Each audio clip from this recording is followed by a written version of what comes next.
les choses sont très claires. Le groupe que je représente, le groupe Nouvelle Gauche, nous avons voté à l'unanimité contre les ordonnances à l'Assemblée nationale. Dans le cadre de la loi de... Vous êtes contre cette réforme? Nous sommes totalement contre cette réforme et nous allons encore le redire quand le texte va revenir à nouveau à l'Assemblée nationale, puisque les ordonnances ont été maintenant livrées et nous aurons cette loi de ratification. Contre, mais pas dans la rue. Alors, le Parti socialiste, nous avons eu un débat au Bureau national. Nous soutenons, que les choses soient bien claires, peut-être qu'on a manqué de pédagogie, nous soutenons tous les mouvements syndicaux qui s'opposent aux ordonnances Macron-Pénicaud. Tous les mouvements. Donc il n'y a pas de sujet.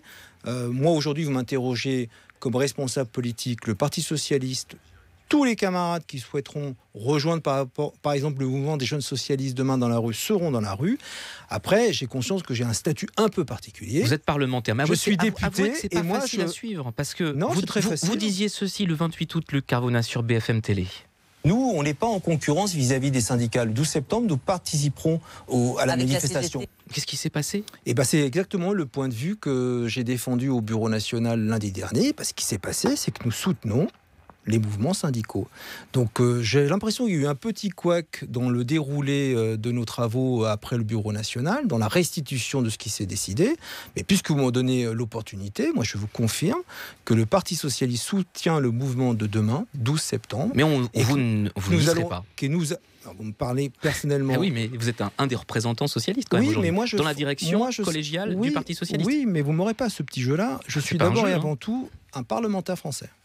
Et moi, je me ferai l'écho de la rue et de ce que me disent mes concitoyens dans ma circonscription à Vitry-sur-Seine et à Alfortville, dans ce qu'ils attendent de moi. Mon combat, il est dans l'hémicycle. D'accord. Et Benoît Hamon, dont vous avez été l'un des principaux soutiens pour la présidentielle, lui, il sera dans la rue et le 12 avec la CGT et le 23 avec Mélenchon. Il n'est pas député, nous direz-vous. Et voilà, vous avez tout dit. Je fais la réponse à votre place. Comme ça. Non, mais comme je sais que vous êtes des journalistes talentueux et que vous avez regardé mes travaux sur les institutions, j'ai écrit un livre, j'ai participé à la commission Vinau-Barthelone, ça existe encore des jeunes députés un peu old school sur le fonctionnement des institutions. Et moi, je défendrai ce que nous portons ensemble, c'est-à-dire de demander que ces textes soient retirés à l'Assemblée nationale. Est-ce que la vraie raison, c'est qu'il n'y a pas un petit malaise chez les socialistes qui ont porté, pour la plupart, la loi El Khomri ?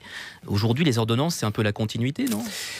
Alors oui, c'est le piège dans lequel on voudrait nous emmener. Bien sûr qu'il faut avoir un peu de modestie, un peu de pudeur par rapport à tout ce qui s'est passé au moment de la loi El Khomri, où d'ailleurs je rappelle que si nous sommes aujourd'hui 29 députés socialistes, c'est aussi à cause de cette loi, que les choses soient claires.